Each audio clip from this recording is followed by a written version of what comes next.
is a performer, often seen in circuses, fairs, and children's parties, who wears distinctive makeup and costumes and engages in humorous acts and antics to entertain audiences. We all know that clowns are funny, and yet some people think that clowns are creepy and evil. The origin of clowns are yet unknown, but clowns exists around 1800 A. What would you do if you see a funny clown holding a knife and starts chasing you?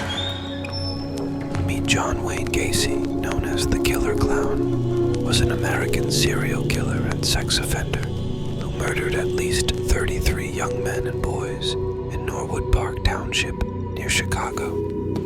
Most of his victims were buried in the crawl space of his house. He lured his victims with promises of jobs, drinks, drugs, or money for sex, and sometimes posed as a policeman. Gacy's first known murder occurred on January 3, 1972, when he killed 16-year-old Timothy Jack McCoy.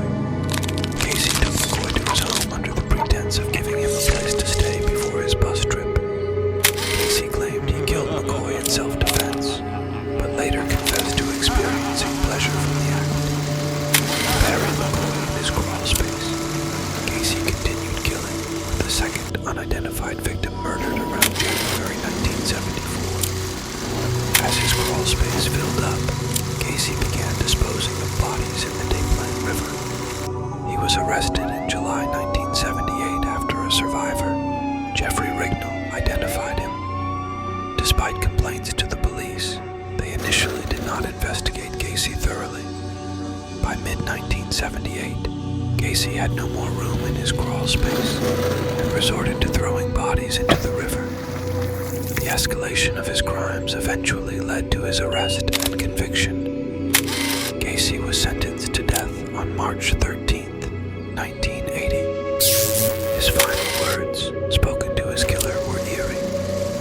"I don't care if I live or die. Go ahead and kill me.